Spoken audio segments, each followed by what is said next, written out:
Ce jour-là, alors que mon père et moi revenions de la visite de la tombe de ma mère, on nous a demandé de nous arrêter sur le bord de la route pour un contrôle de routine. L'agent de police s'est occupé de mon père comme d'habitude, mais ses yeux ont brièvement vacillé lorsqu'il a regardé les documents. Puis, de manière inattendue, un jeune officier m'a écarté de la foule de véhicules, sa voix baissant. « Écoutez attentivement. Méfiez-vous toujours des dangers qui vous entourent, surtout de ceux qui vous sont les plus proches.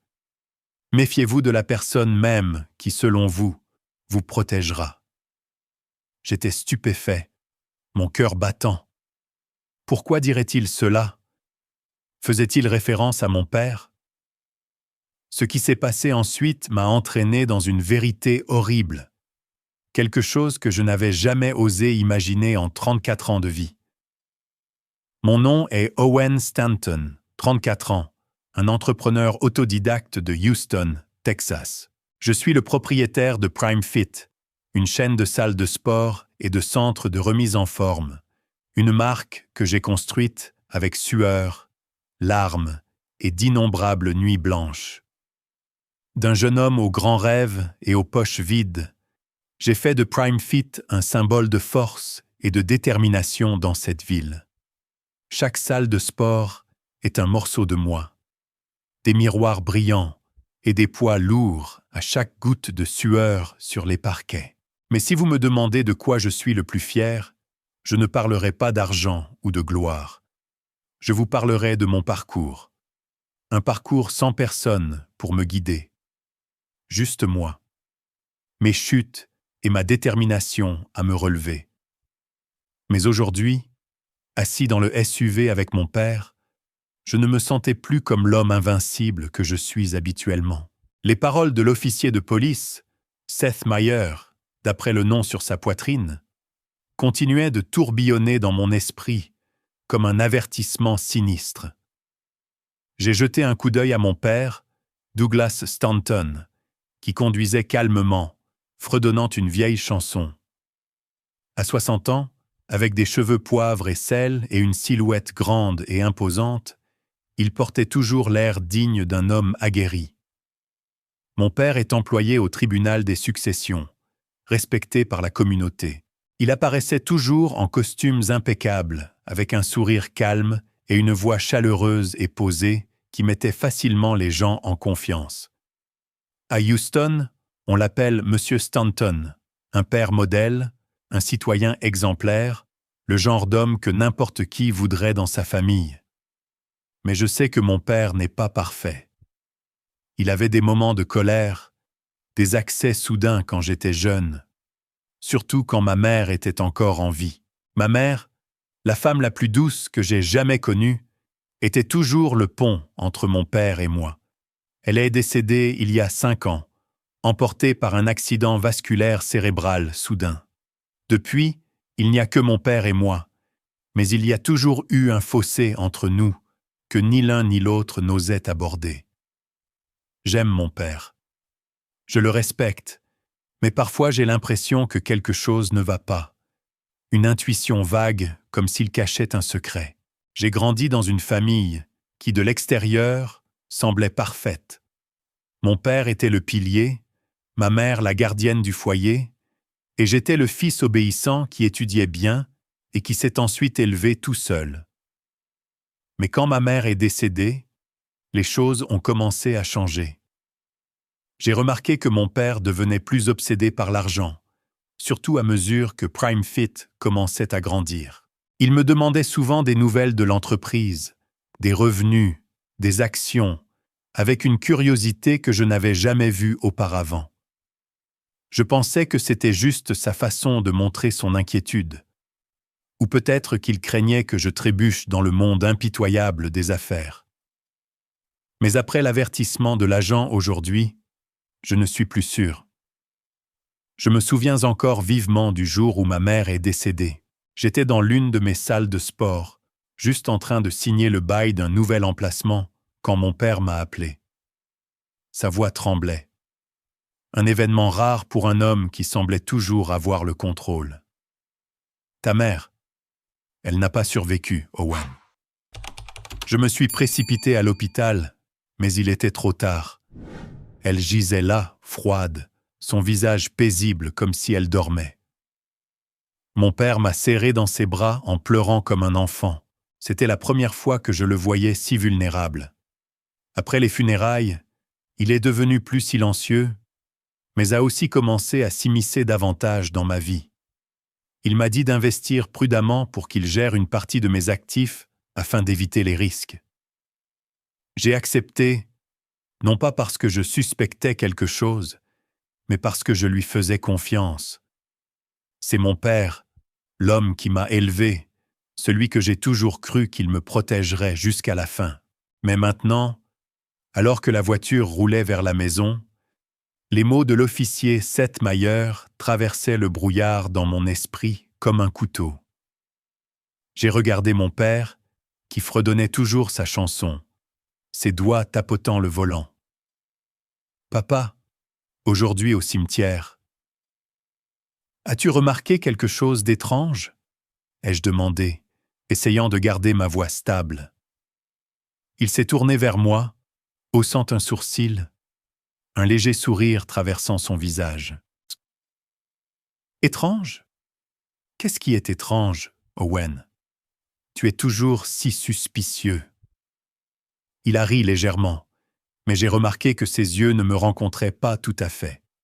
Ils ont détourné le regard comme s'ils cachaient quelque chose. Je n'ai pas répondu. J'ai juste hoché la tête et me suis tourné pour regarder par la fenêtre. Houston passait à l'extérieur, les immeubles imposants, les rues animées et le soleil éclatant du Texas. Cette ville m'avait vu grandir d'un garçon rêveur à un homme prospère.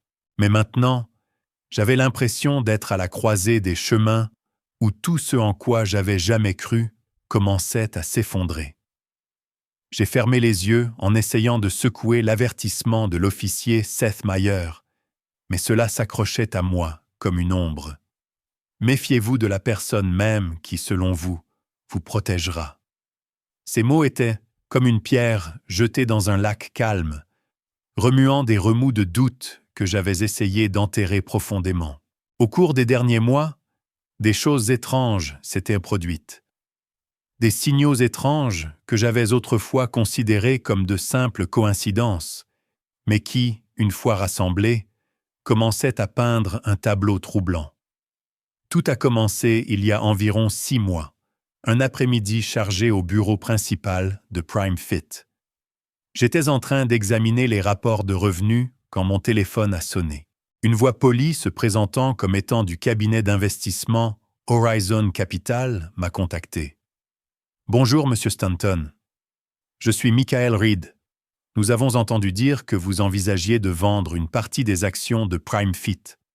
Nous sommes très intéressés et aimerions en discuter davantage. Quand seriez-vous disponible pour une réunion ?» Je me suis figé, le stylo toujours en main, mon esprit en désarroi. Vendre des actions. PrimeFit était l'œuvre de ma vie, le rêve que j'avais construit depuis les jours où j'avais une poignée de clients dans une salle de sport délabrée à la périphérie de la ville.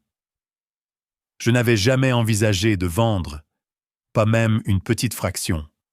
« Monsieur Reed, je crains qu'il y ait eu une erreur, » ai-je répondu, essayant de garder ma voix stable. « Je n'ai aucune intention de vendre des actions. » « Qui vous a dit cela ?» Il y a eu une pause à l'autre bout. Puis la voix de l'homme est devenue gênée. « Oh, nous avons reçu des informations d'une source fiable. Peut-être que je me suis mal compris. Désolé pour le dérangement. » Il a raccroché, mais l'appel m'a laissé un sentiment d'inquiétude inébranlable. Qui était cette source fiable ? Et pourquoi quelqu'un répandrait-il des rumeurs selon lesquelles je voulais vendre mon entreprise ?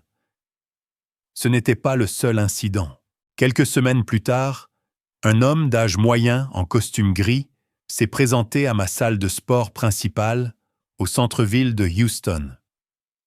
Il s'est présenté comme représentant d'un fonds d'investissement privé et est allé droit au but. « J'ai entendu dire que vous cherchiez à vendre des actions de Prime Fit. Quand pouvons-nous signer le contrat? Sa question m'a stupéfié. J'ai regardé l'homme, cherchant dans ses yeux tout signe de confusion, mais il avait l'air mort de sérieux, comme s'il avait été minutieusement informé. « Je ne vends pas l'entreprise, » ai-je dit, ma voix se durcissant.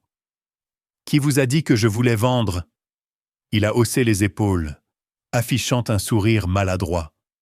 « Juste des rumeurs dans l'industrie. Vous savez à quel point le marché de l'investissement est dynamique à Houston. » Il est parti, me laissant là, l'esprit en désarroi. Qui répandait ces rumeurs? Et pourquoi me ciblait-elle? Ses appels et ses visites ont continué, pas fréquemment, mais assez pour me rendre inquiet. J'ai commencé à me demander si quelqu'un répandait délibérément de fausses informations pour me faire pression. Mais pour quelle raison? Prime Fit prospérait avec une croissance constante des revenus et je n'avais pas d'ennemis évidents dans l'industrie. Ou du moins, c'est ce que je pensais. Puis il y a eu l'incident bancaire qui a rendu les choses encore plus alarmantes. Un matin, alors que j'étais assis à mon bureau, j'ai ouvert mon application bancaire pour vérifier mon compte. Je ne le faisais pas souvent.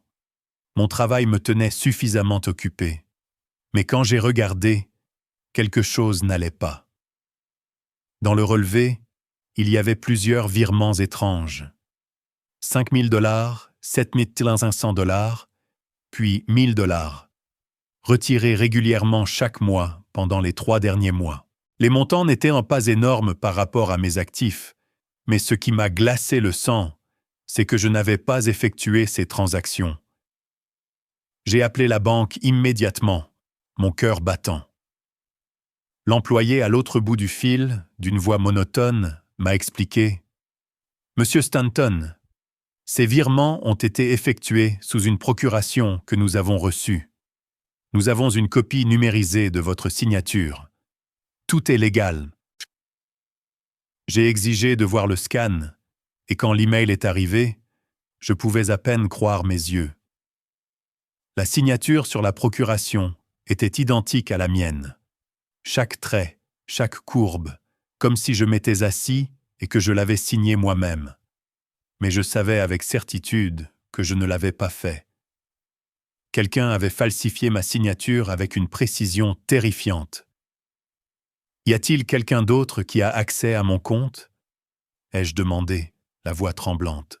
L'employé de la banque a répondu « Non, monsieur. Seulement vous et ceux qui sont légalement autorisés. » J'ai raccroché, me sentant comme si une main invisible me serrait la poitrine. Quelqu'un manipulait mon compte et il était assez intelligent pour contourner le système bancaire. Mais qui et pourquoi? J'ai cherché des indices dans mon cerveau. Puis j'ai pensé à mon père. Non pas parce que je le soupçonnais immédiatement, mais parce que son comportement récent m'avait fait m'arrêter. Au cours des derniers mois, il avait souvent apporté des piles de documents juridiques à la table de la salle à manger lors de mes visites. Ce ne sont que des formalités mineures pour légitimer vos actifs, disait-il, sa voix calme mais persuasive.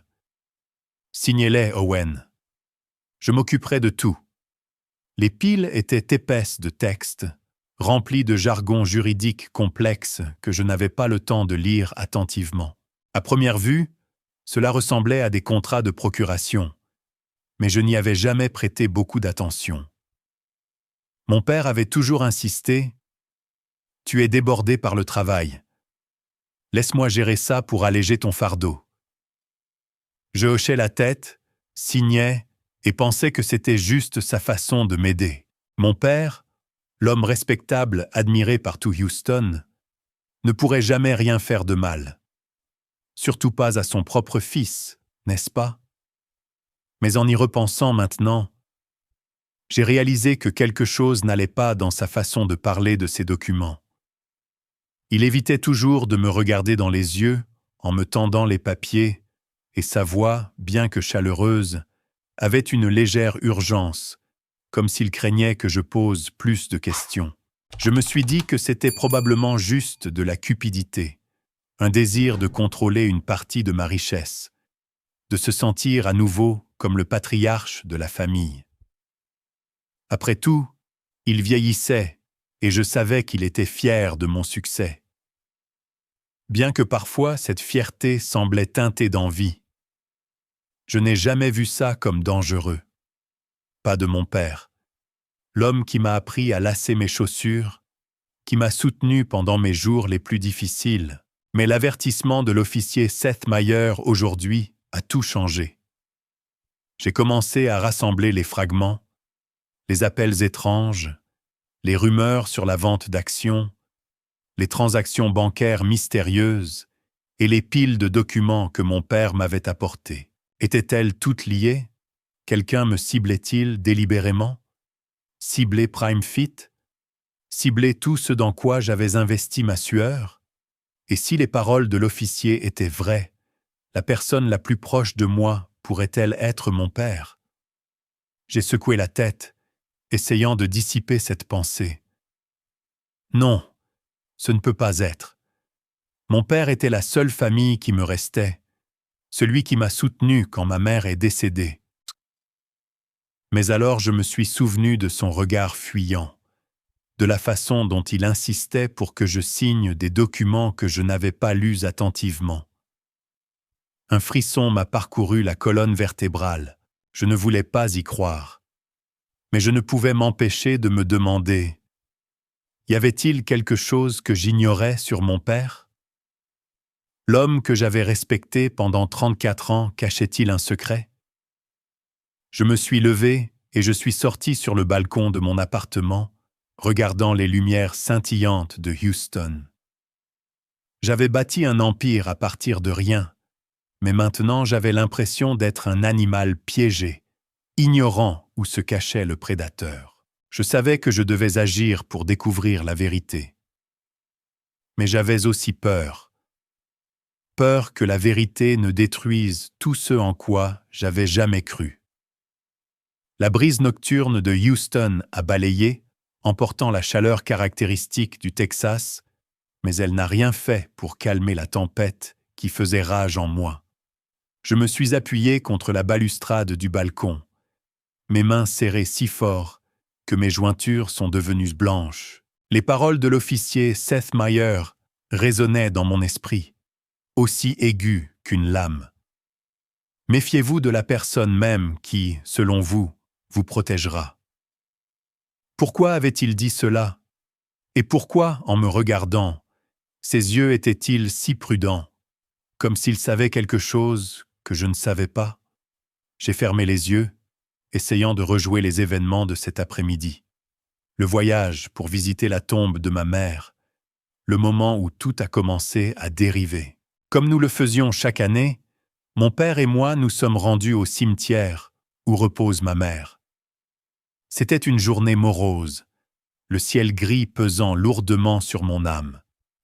J'ai apporté un bouquet de marguerites blanches, sa fleur préférée, et je me suis tenu silencieusement devant sa pierre tombale, gravée de son nom. Margaret Stanton, une mère douce, une épouse dévouée. Mon père se tenait à mes côtés, silencieux, les mains dans les poches de sa veste de costume, son visage aussi pensif que jamais. Je pensais qu'il lui manquait aussi. Mais maintenant, en y repensant, j'ai réalisé qu'il disait très peu. Il se contentait de rester là, à regarder la tombe, son regard distant, comme si son esprit était ailleurs. Sur le chemin du retour, mon père était au volant, et j'étais assis sur le siège passager, perdu dans mes pensées. Ma mère me manquait, son sourire, la façon dont elle me serrait fort chaque fois que j'échouais. Mais alors, une sirène de police perçante a coupé ma rêverie. Mon père a tressailli. Ses mains ont légèrement secoué le volant, faisant dévier le SUV avant de s'arrêter sur le bord de la route. Je l'ai regardé, remarquant un bref moment de panique sur son visage. Quelque chose de rare pour un homme aussi composé qu'il l'était toujours. Qu'est-ce qui se passe, papa? Ai-je demandé, mais il m'a fait signe de taire ma voix. Kurt, probablement juste un contrôle aléatoire. Ne t'inquiète pas. Un officier de police s'est approché, demandant à mon père de présenter ses documents. Je suis resté assis tranquillement en regardant par la fenêtre. L'agent a examiné le permis de conduire de mon père, son ton égal, mais ses yeux ont brièvement jeté un coup d'œil vers moi, comme pour me jauger. Puis il a demandé à mon père de sortir du véhicule pour une inspection plus approfondie. Et un autre officier, dont le nom était Seth Meyer, s'est approché de moi. Il était jeune, peut-être quelques années plus âgé que moi, avec des yeux perçants et une démarche déterminée. Il a légèrement tapoté la fenêtre, me faisant signe de sortir.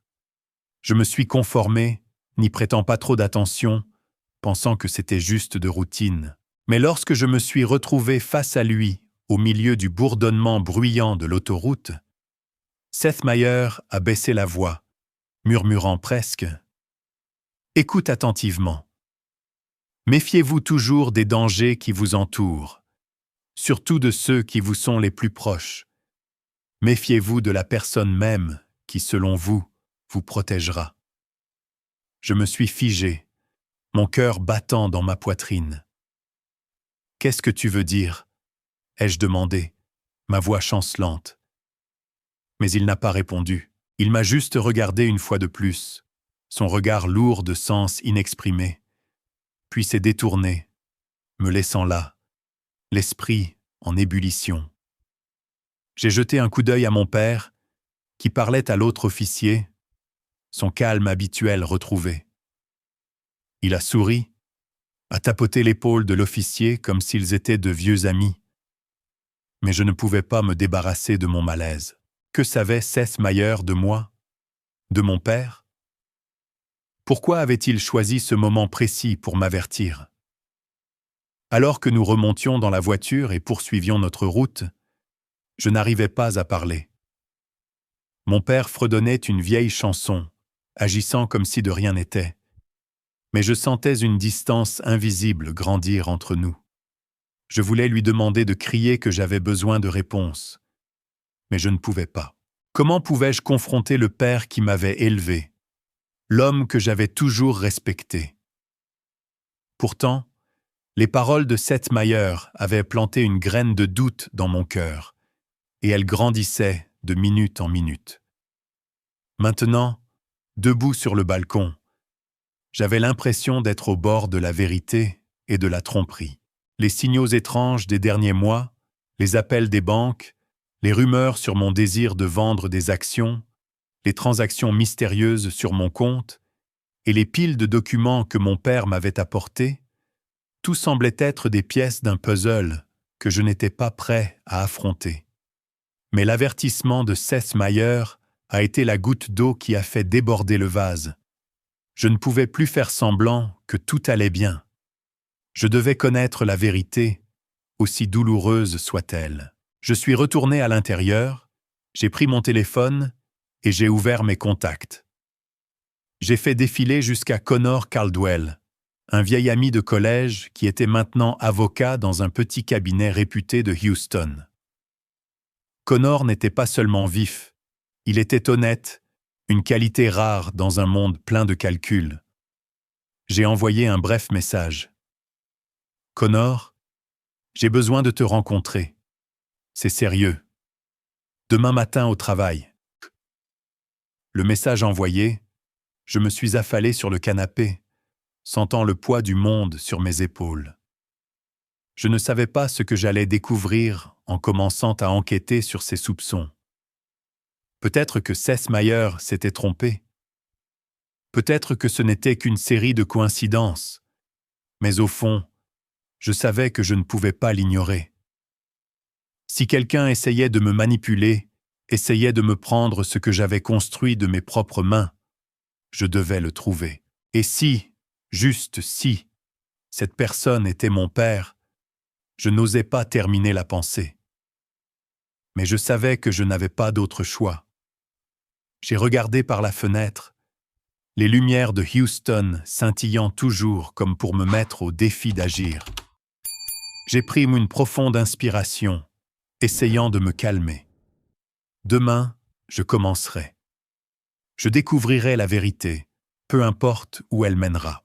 Mais à ce moment-là, je ne ressentais qu'une profonde solitude, comme si j'étais debout seul au milieu d'une tempête, incertain si j'avais la force de la traverser. Le soleil du matin filtrait à travers les fenêtres en verre de l'appartement, mais cela n'a rien fait pour apaiser la lourdeur dans ma poitrine. Je me suis assis à la table de la salle à manger, une tasse de café froid devant moi, et j'ai renvoyé un message à Connor Caldwell. Rendez-vous ce matin, 9h01, au café de Main Street. Connor a répondu instantanément. J'y serai. Je savais que je pouvais lui faire confiance. Nous nous connaissions depuis l'université quand j'étais un jeune homme avec de grands rêves et des poches vides. Et Connor était un étudiant en droit ambitieux, toujours prêt à débattre de tout. Maintenant, il était avocat indépendant, ne travaillant pas pour de grandes entreprises, mais sa réputation était bâtie sur l'honnêteté et le dévouement, exactement ce dont j'avais besoin en ce moment. Quand je suis arrivé au café, Connor était déjà là, une tasse d'espresso devant lui, ses lunettes à monture en fil de fer légèrement de travers. Il a levé les yeux, affichant un sourire familier, mais son expression s'est rapidement transformée en inquiétude quand il a vu mon visage. « Tu as l'air d'avoir couru un marathon à travers l'enfer, Owen », a-t-il dit, à moitié en plaisantant, à moitié au sérieux. Je me suis assis et je suis allé droit au but. J'ai besoin de ton aide. Quelque chose d'étrange se passe. Je pense que quelqu'un essaie de manipuler mes actifs. Et j'ai hésité, ma voix chancelante. Je ne suis pas sûr, mais mon père pourrait être impliqué. Connor a haussé un sourcil, mais n'a pas interrompu. Je lui ai tout raconté. Les appels des banques, les rumeurs sur la vente d'actions de PrimeFit, les transactions étranges sur mon compte et l'avertissement de l'officier Seth Meyer. Quand j'ai mentionné les piles de documents que mon père m'avait fait signer, Connor a froncé les sourcils, tapotant légèrement ses doigts sur la table. « Tu as besoin de quelqu'un pour creuser ça, Owen. Pas juste un avocat. Tu as besoin d'un détective privé. Quelqu'un de bon, discret, et qui n'a pas peur de se salir les mains. » Il a sorti son téléphone, a tapé rapidement et m'a tendu une carte de visite. C'est Jack Ramsey, ancien du FBI, maintenant détective privé. Si quelqu'un peut découvrir la vérité, c'est Jack. J'ai appelé Jack cet après-midi-là. Lui, un homme dans la quarantaine, avec une voix rauque, une silhouette élancée et des yeux aussi vifs que des couteaux, a accepté de me rencontrer dans un petit bar à la périphérie de Houston. Alors que je racontais mon histoire, Jack s'est assis tranquillement, écoutant, prenant occasionnellement des notes dans un carnet en cuir usé.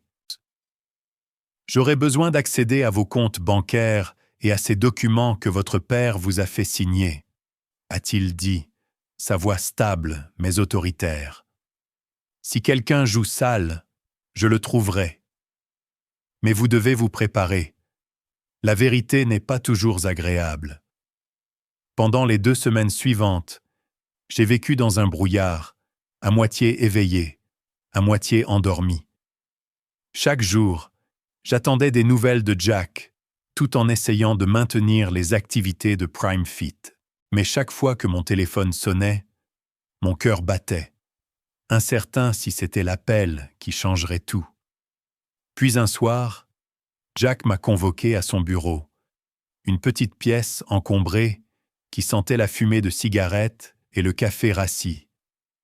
Il a posé une pile de documents sur le bureau, son expression grave. « Asseyez-vous, Owen.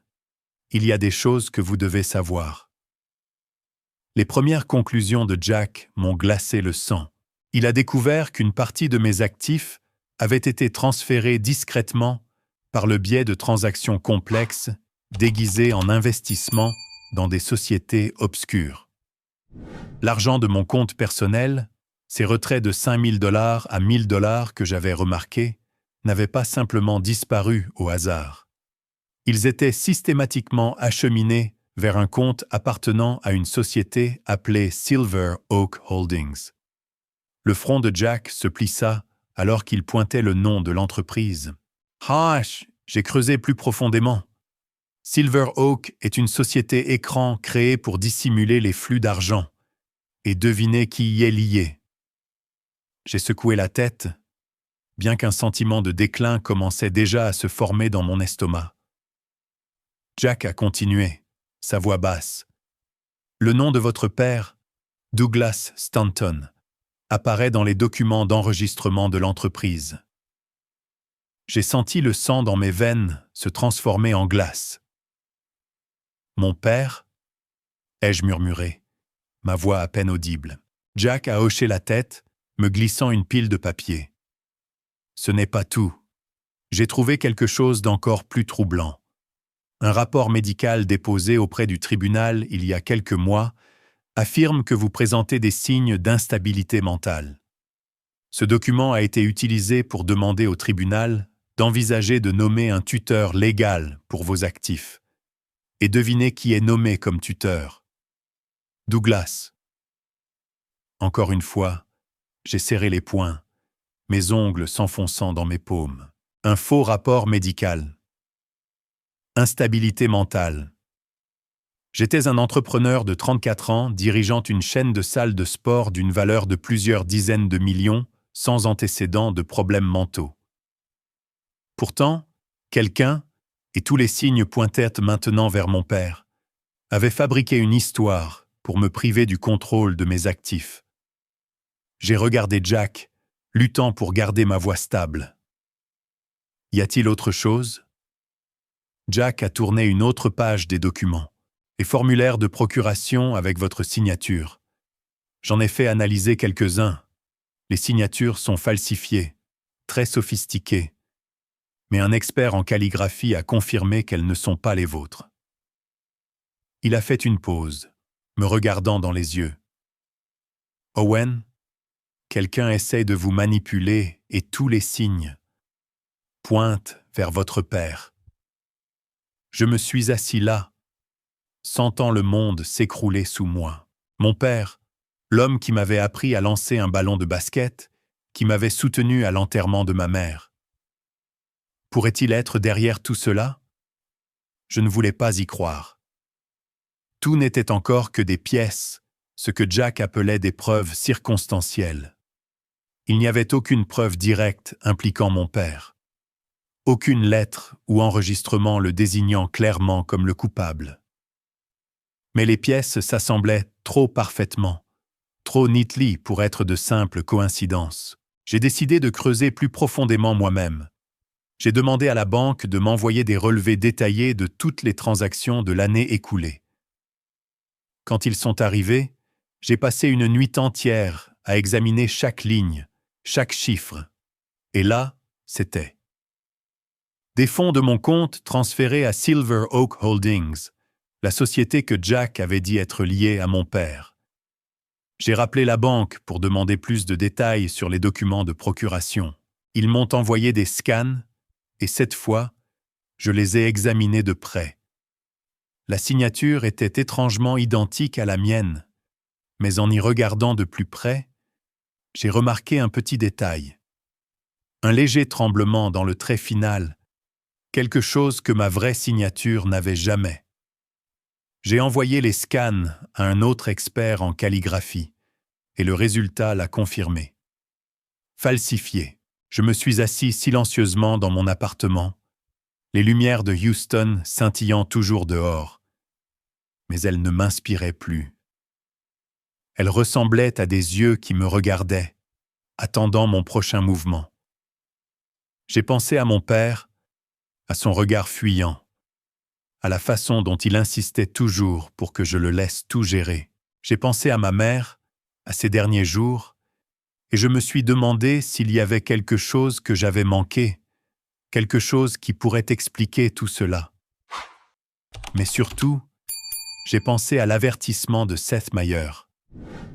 Que savait-il? Et pourquoi m'avait-il choisi pour m'avertir? Je savais que je ne pouvais pas m'arrêter. Peu importe la douleur de la vérité, je devais aller jusqu'au bout. J'ai rappelé Jack.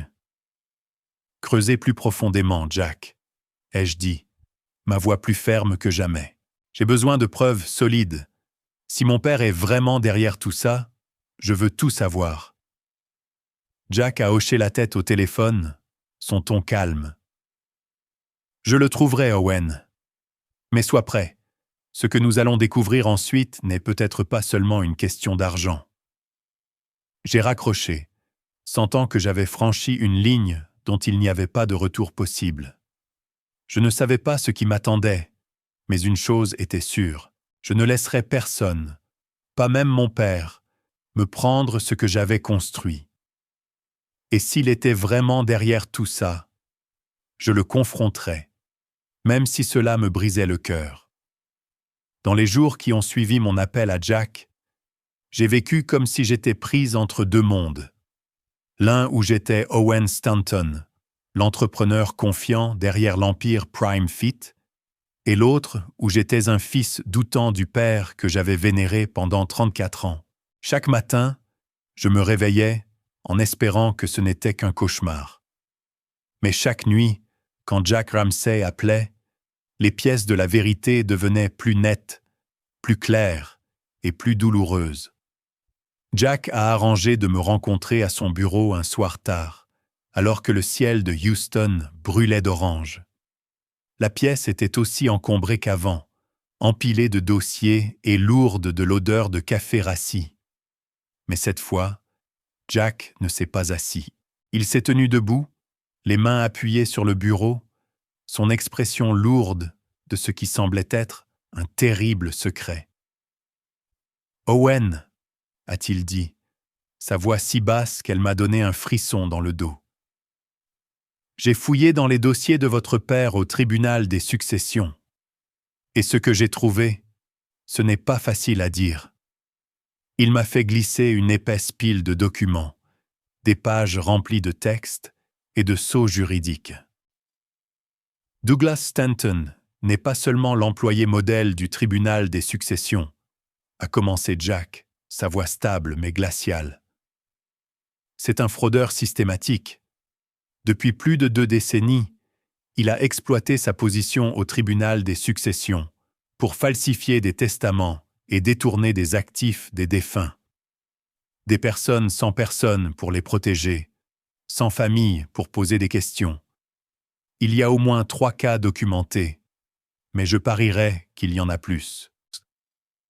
Mes mains tremblaient alors que je feuilletais les pages. Testaments falsifiés, signatures parfaitement imitées, des dizaines de milliers de dollars d'actifs acheminés vers des sociétés écrans inexistantes. Un nom continuait d'apparaître dans les registres. Douglas Stanton, le tuteur légal, l'exécuteur testamentaire. Mais ce qui a arrêté mon cœur net, c'est un cas spécifique, a souligné Jack.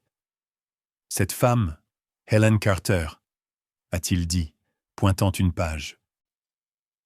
Elle est décédée en 2008, laissant une succession d'une valeur de 2000 $. Le testament a été modifié et la totalité de la somme a été transférée à une société écran au nom de Douglas. Sa famille n'en savait rien. Et quand ils l'ont découvert, il était trop tard. Son fils s'est suicidé après avoir tout perdu. J'ai levé les yeux, ma gorge serrée. S'est suicidé, ai-je murmuré, sentant comme si quelqu'un m'avait frappé à la poitrine. Jack a hoché la tête, son regard inébranlable. Oui, et ce n'est pas le seul cas. Douglas ciblait les personnes vulnérables, les personnes âgées, sans famille, ceux à qui personne ne faisait attention. Il couvrait ses traces habilement, exploitait les failles juridiques et ces documents semblaient toujours légitimes en surface. C'est pourquoi il n'a jamais été attrapé.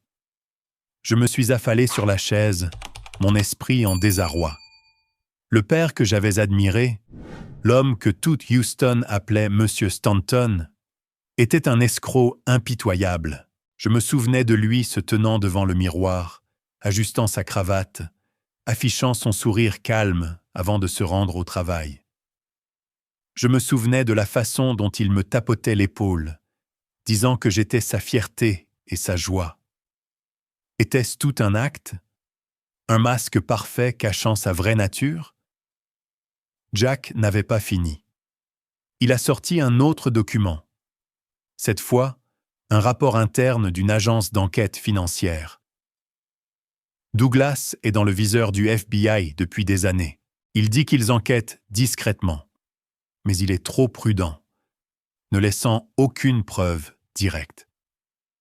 Cependant, Owen, il a fait une pause, me regardant dans les yeux. Ce qui vous arrive, les transactions étranges, la procuration falsifiée, le faux rapport médical, tout cela correspond à son schéma. Vous pourriez être sa prochaine cible. Les paroles de Jack ont été le coup de grâce, coupant le dernier fil de confiance auquel je m'accrochais. J'ai pensé à l'argent qui disparaissait de mon compte, à la société écran, Silver Oak Holdings, au faux rapport médical affirmant que j'étais mentalement instable. Tout cela faisait partie d'un complot plus vaste. Et l'homme derrière tout ça était mon père. Je me sentais suffoqué, comme si l'air du bureau exigu de Jack était aspiré.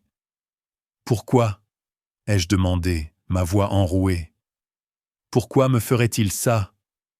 Je suis son fils. » Jack a haussé les épaules, mais ses yeux étaient pleins d'empathie. Certaines personnes sont aveuglées par l'argent, Owen. Peut-être qu'il vous considérait comme la cible la plus facile, quelqu'un qui ne le soupçonnerait jamais. Mais je vais vous aider à trouver la vérité. La question est, jusqu'où êtes-vous prêt à aller? Je n'ai pas répondu immédiatement. Au lieu de cela, j'ai demandé à Jack d'organiser des rencontres avec des personnes qui pourraient éclaircir cela. Il a organisé une visite avec la famille d'une ancienne victime, les Thompson, qui avaient perdu une part importante de leur héritage à cause d'un testament falsifié géré par mon père. Quand je suis entré dans leur modeste maison à la périphérie de Houston, j'ai rencontré Ellen Thompson, une femme dans la soixantaine, les yeux rouges alors qu'elle racontait son histoire. « Votre père nous a détruits », a-t-elle dit, la voix tremblante. « Ma mère a laissé de l'argent pour que mes enfants et moi ayons une vie meilleure, mais il a tout pris. Nous n'avions aucune preuve. Personne ne nous croyait. Il était trop malin. » Je me suis assis là, écoutant, sentant comme si mon cœur se broyait. Je me suis excusé, sachant que mes mots ne pourraient jamais compenser leur perte. Ensuite, Jack m'a emmené rencontrer Henry Walsh, un notaire retraité qui avait travaillé avec mon père. Vivant avec le regret, Walsh a admis avoir certifié des documents pour Douglas sans vérifications approfondies, se fiant à sa réputation. « Je ne savais pas ce qu'il faisait, » a dit Walsh, sa voix lourde de remords. Mais quand j'ai réalisé, j'ai eu trop peur pour parler. Si vous avez besoin de moi comme témoin, je le ferai. Je le dois aux personnes qui l'a blessé.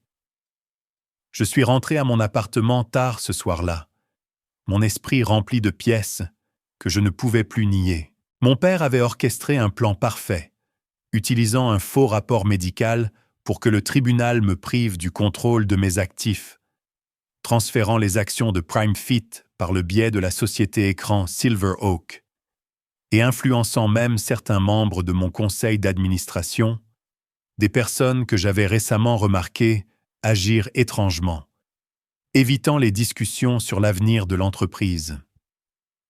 Tout cela faisait partie d'un jeu qu'il avait joué de nombreuses fois auparavant. Mais cette fois, la cible était son propre fils. Je me suis tenu devant le miroir de la salle de bain, regardant mon reflet. J'ai vu les yeux de ma mère, doux et pleins d'amour, mais aussi une trace de mon père, sa détermination, sa résolution. Mais je n'étais pas lui. Je ne le laisserais pas prendre ce qui était à moi. Je ne le laisserais pas me transformer en une autre victime sur sa longue liste. Ce n'était plus juste une suspicion. C'était une menace réelle, juste devant moi. Je ne pouvais pas attendre que les autorités agissent. Elles surveillaient mon père depuis des années sans l'attraper. Si je voulais protéger Prime Fit, l'héritage de ma mère et moi-même, je devais le confronter moi-même. J'ai pris le téléphone et j'ai appelé Jack. « Prépare tout », ai-je dit, ma voix dure comme l'acier. Je veux en finir et je le ferai à ma façon. Je savais qu'une bataille se préparait, pas seulement avec mon père, mais avec mon propre cœur. Mais j'étais prêt. Peu importe la douleur de la vérité, je l'affronterai, et je ne laisserai personne, pas même mon père, détruire ce que j'avais construit. Dans les jours qui ont suivi mon appel à Jack, j'ai vécu dans un état étrange, à moitié résolu, à moitié brisé. Chaque nuit, je m'asseyais dans mon appartement, les lumières scintillantes de Houston dehors, comme des yeux observant chacun de mes mouvements. Je planifiais méticuleusement, étape par étape, tout comme j'avais construit Prime Fit à partir de rien. Mais cette fois, il ne s'agissait pas de créer. Il s'agissait de démanteler le masque parfait que mon père avait porté pendant des années.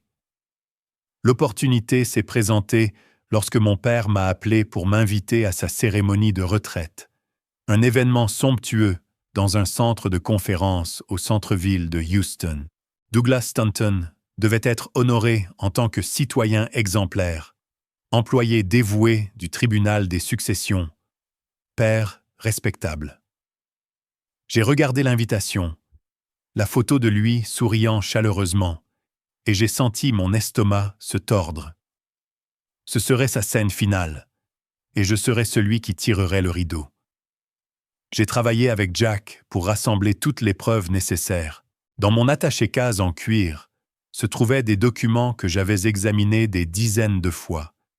Des relevés bancaires montrant des fonds acheminés vers Silver Oak Holdings, la société écran de mon père, des analyses d'experts confirmant les documents de procuration falsifiés portant ma signature, un testament original d'une ancienne victime obtenu par Jack des archives, clairement contrastant avec la fausse version que mon père utilisait pour voler des actifs, et des déclarations sous serment d'Ellen Thompson et Henry Walsh, le notaire repentant prêt à témoigner. Je gardais ces documents près de moi comme un talisman, un rappel que je ne pouvais pas faillir, aussi douloureux soit-il pour mon cœur. Le jour de la cérémonie de retraite est arrivé, une soirée baignée de lumière et de rire. La salle était élégamment décorée, ornée de bannières faisant l'éloge de la carrière de mon père. Douglas Stanton, l'exemplaire de Houston. Anciens collègues, fonctionnaires locaux et connaissances de la communauté se sont rassemblés, levant leurs verres pour porter un toast à l'homme qu'ils croyaient être un parangon d'intégrité. Je me tenais dans un coin de la pièce, serrant un verre de vin, les yeux fixés sur mon père. Il portait un costume gris, ses cheveux poivre et sel soigneusement peignés, son sourire aussi calme que jamais. Quand il m'a vu, ses yeux se sont illuminés et il s'est précipité pour m'embrasser, riant comme si nous ne nous étions pas vus depuis des années. Mais maintenant, je ne le voyais plus avec l'admiration de ma jeunesse. Ce n'était pas le père exemplaire et dévoué que je connaissais autrefois. La fête bourdonnait d'énergie. À mi-chemin, mon père est monté sur scène pour parler, sa voix chaleureuse résonnant alors qu'il racontait ses années de service au tribunal des successions et sa fierté de me voir grandir. Une colère sourde montait en moi. Chaque mot qu'il prononçait était un couteau, non pas parce que c'était un mensonge, mais parce que c'était si parfaitement, si habilement conçu. Tout au long de ma carrière, a-t-il dit, son regard balayant la foule. J'ai toujours cru que la famille était le fondement. Mon fils Owen en est la preuve. Il a bâti Prime Fit à partir de rien, et je ne pourrais pas être plus fier. La foule a applaudi, certains se tournant pour me sourire. J'ai hoché la tête en retour, mais à l'intérieur, j'ai voulu crier. Fier. S'il était fier, pourquoi avait-il essayé de tout me prendre? J'ai attendu la fin de son discours, alors que les applaudissements résonnaient encore. Puis je suis monté sur scène, saisissant le microphone, ma voix calme mais résolue. « Je suis désolé d'interrompre, » ai-je dit, croisant le regard de mon père. Mais il y a une autre histoire sur Douglas Stanton que tout le monde doit connaître. La salle s'est tue, tous les yeux sur moi. Mon père a froncé les sourcils, son sourire vacillant, bien qu'il ait maintenu son comportement posé. « Owen, qu'est-ce que tu fais ?» a-t-il demandé, sa voix basse mais tranchante. Je n'ai pas répondu. Au lieu de cela, j'ai fait signe au technicien de projeter les relevés bancaires que Jack avait préparés sur le grand écran. Ce sont des transactions de mon compte personnel, ai-je dit, ma voix portant dans la salle. Des dizaines de milliers de dollars transférés régulièrement à une société appelée Silver Oak Holdings.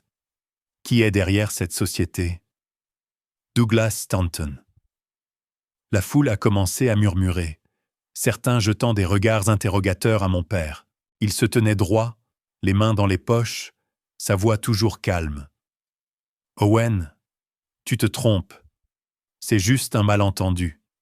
Je t'expliquerai plus tard. » Mais je ne me suis pas arrêté.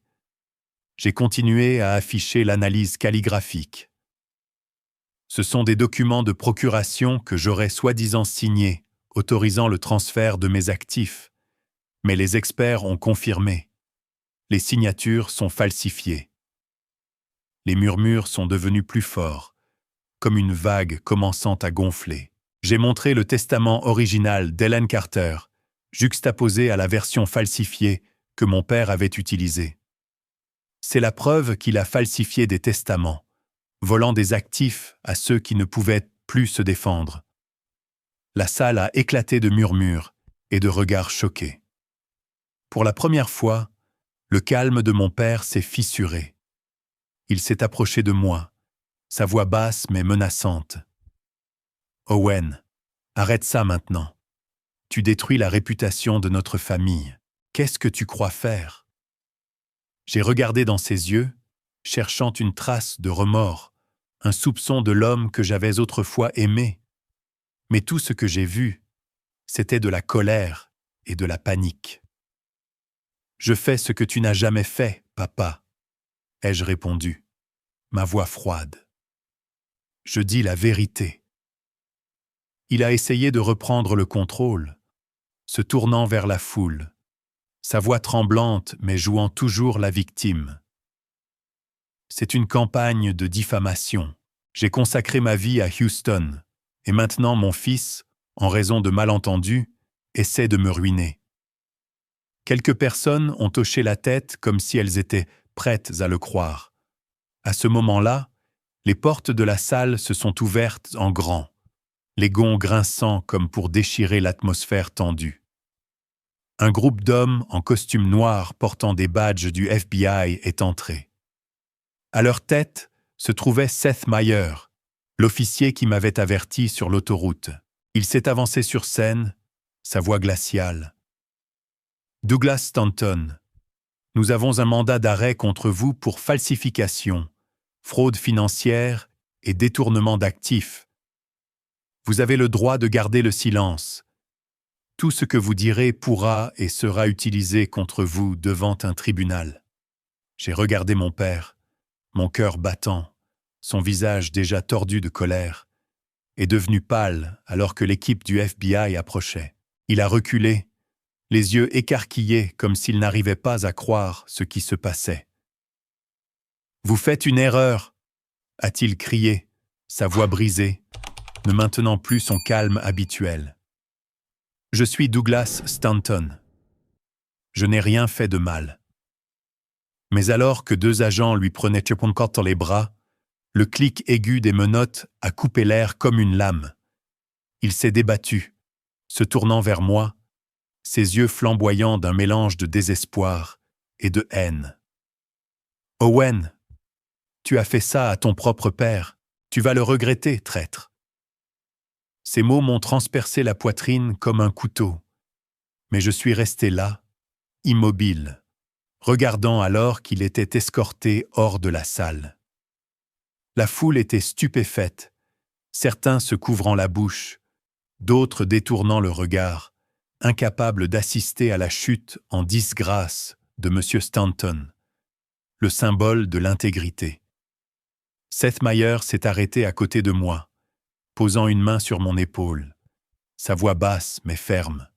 « Vous avez fait ce qu'il fallait, Owen. Nous le suivions depuis des années, mais vous nous avez donné les preuves dont nous avions besoin. » J'ai hoché la tête, ma gorge trop serrée pour parler. À l'intérieur, j'ai ressenti un étrange mélange d'émotions. Le soulagement que la vérité ait été exposée, mais aussi une douleur lancinante, comme si mon cœur avait été déchiré, regardant le père que j'avais autrefois aimé être emmené. Son vrai visage révélé à tous. Le tintement des menottes de mon père résonnait dans mon esprit, alors que je quittais le centre des congrès. Les flashs des appareils photos des reporters me brûlaient. La nouvelle de l'arrestation de Douglas Stanton s'est répandue comme une traînée de poudre.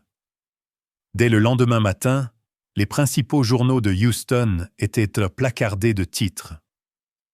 Employé du tribunal des successions arrêté pour fraude financière, hurlait le titre principal du Houston Chronicle. Les chaînes de télévision locales ont rediffusé la scène de mon père escorté. Son visage tordu, ses yeux fous de panique. Plus aucune trace du vénéré M. Stanton. Je me suis assis dans mon appartement, fixant l'écran de télévision, me sentant comme si je regardais un film sur la vie de quelqu'un d'autre, pas la mienne. Pendant ce temps, le FBI a agi rapidement. Mon père a été emmené au centre de détention fédéral de Houston, où il a été soumis à des interrogations incessantes pour découvrir l'étendue complète de ses stratagèmes frauduleux.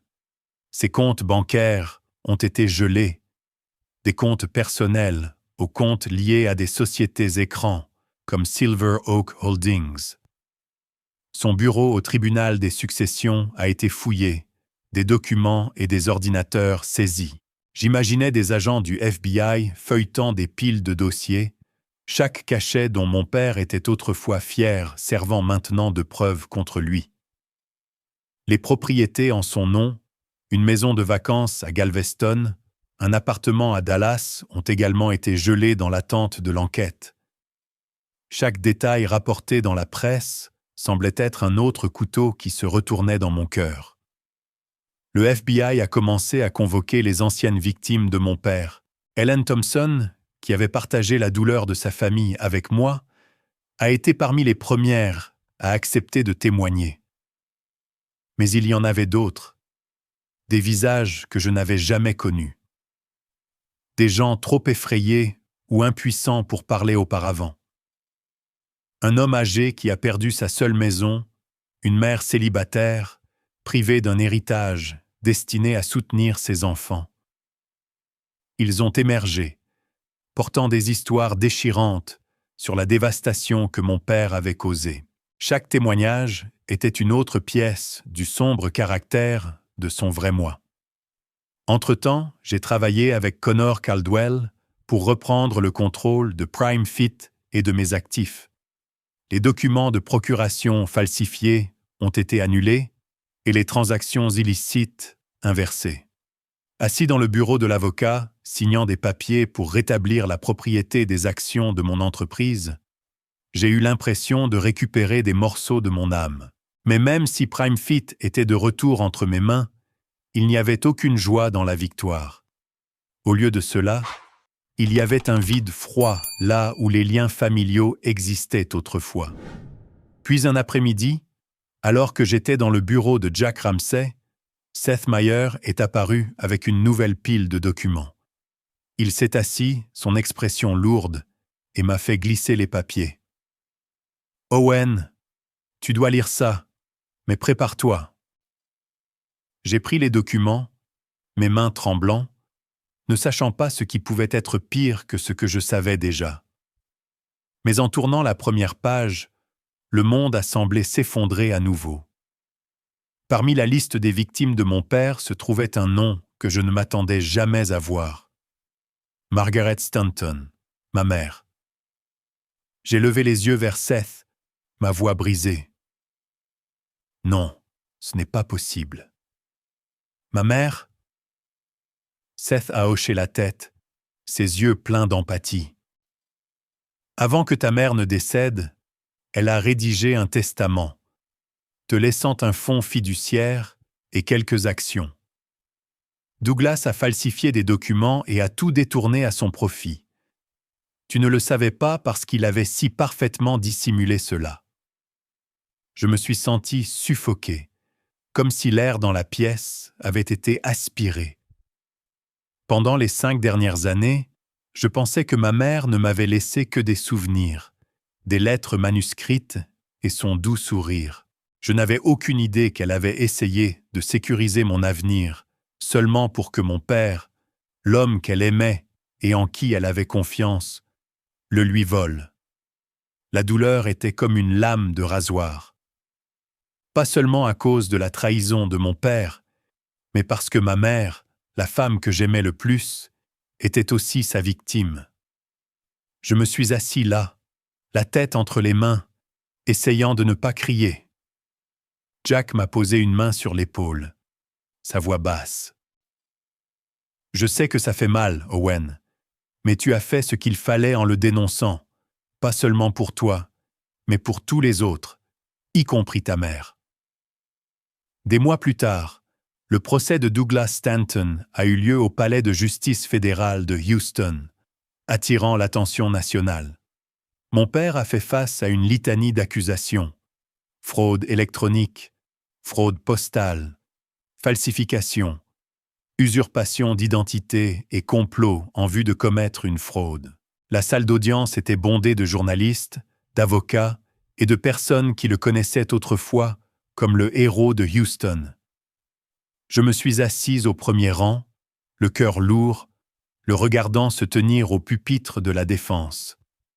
Il portait toujours un costume, ses cheveux soigneusement peignés, mais ses yeux ne portaient plus leur confiance habituelle.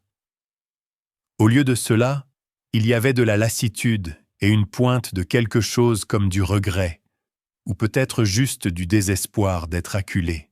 L'accusation a présenté son dossier sans relâche.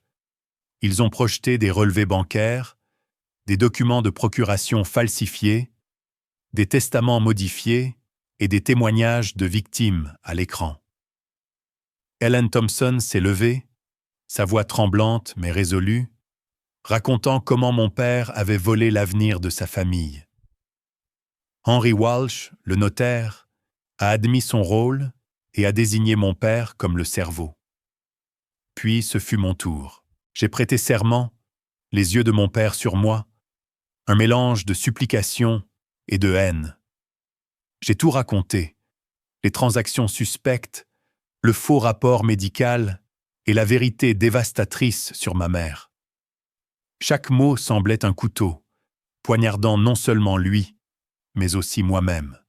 Par l'intermédiaire de son avocat, mon père a tenté de négocier un accord de plaidé coupable, admettant des accusations moindres pour une peine plus légère. L'accusation a refusé, soulignant que l'ampleur de ses crimes ne justifiait aucune clémence. Il s'est levé, sa voix faible mais calculée. Je voulais seulement protéger ma famille. Mon fils Owen a mal compris mes intentions. Je l'ai regardé et pour la première fois, je n'ai ressenti aucune douleur. Je n'ai vu qu'un homme qui avait tout perdu à cause de la cupidité, s'accrochant maintenant à la dernière parcelle de sa dignité. Le procès s'est étalé sur plusieurs semaines, chaque jour creusant une nouvelle blessure dans mon cœur. Mais lorsque le jury l'a déclaré coupable de tous les chefs d'accusation, j'ai ressenti un étrange soulagement. Pas de la joie, mais un sentiment de liberté. Liberté du masque avec lequel j'avais vécu pendant 34 ans. Alors que mon père était emmené, il ne m'a plus regardé. Peut-être savait-il qu'il n'y avait plus rien à sauver entre nous. La salle d'audience s'est lentement vidée, les murmures de la foule s'estompant. Je suis resté seul, tenant toujours les documents que le FBI m'avait rendus. Ils étaient la preuve de ce que j'avais perdu. Pas seulement des actifs, mais ma foi en la famille. Pourtant, je savais aussi que je devais aller de l'avant, portant cette douleur pour construire un nouvel avenir. Un avenir où ma mère, quelque part, souriait peut-être. Dans les semaines qui ont suivi le procès, j'ai travaillé sans relâche avec Connor Caldwell pour rétablir pleinement le contrôle de PrimeFit. Les documents de procuration falsifiés ont été annulés. Les actions de l'entreprise m'ont été transférées et l'héritage que ma mère m'avait laissé, un fonds fiduciaire et des actions volées par mon père, a finalement été restitué à sa place légitime. Chaque signature que je plaçais sur ces documents était un pas vers la récupération de ce qui m'appartenait, mais aussi une nouvelle coupure à mon cœur. Je me suis assis dans mon bureau, regardant l'horizon de Houston, où des bâtiments imposants scintillaient sous le soleil du Texas. PrimeFit est resté mon empire, plus fort que jamais. Mais cette victoire n'a apporté aucune joie. Au lieu de cela, il y avait un vide froid, là où les ombres de mon père et de ma mère, de ma famille, se dressaient autrefois. Chaque nuit, je me couchais, fixant le plafond, essayant d'évoquer l'image de ma mère, son doux sourire, sa voix chaleureuse me racontant des histoires du soir. Mais maintenant, je ne pouvais la voir que par fragments douloureux de mémoire. Elle avait essayé de me protéger, me laissant une partie de son avenir, seulement pour que mon père, l'homme qu'elle aimait et en qui elle avait confiance, nous trahisse tous les deux. Je me demandais ce qu'elle dirait si elle était encore là. Le pardonnerait-elle comme elle le faisait toujours lors de ses crises de colère? Ou se tiendrait-elle à mes côtés, me tiendrait la main et me dirait que j'avais fait ce qu'il fallait? Cette douleur m'a poussé à agir. Je ne pouvais pas effacer ce que mon père avait fait, mais je pouvais faire quelque chose pour faire amende honorable, même si ce n'était que partiellement. J'ai créé un fonds au nom de ma mère, le Margaret Stanton Fund, pour soutenir les victimes de fraude financière. Des personnes comme Ellen Thompson, comme la famille d'Ellen Carter qui avait tout perdu à cause de la cupidité d'autrui. J'ai alloué une partie des bénéfices de PrimeFit à ce fonds, organisé des collectes de fonds et me suis associé à des organisations à but non lucratif pour garantir que ceux qui avaient été blessés aient une chance de reconstruire leur vie. Chaque fois que je rencontrais une victime et entendais son histoire, j'avais l'impression de faire amende honorable indirectement pour les crimes de mon père. Mais au fond, je savais que rien ne pourrait effacer la tache qu'il avait laissée. Un après-midi, alors que je travaillais dans mon bureau, Connor est entré, une tasse de café à la main et un sourire fatigué. « Ça va, Owen ?» a-t-il demandé, s'asseyant en face de moi.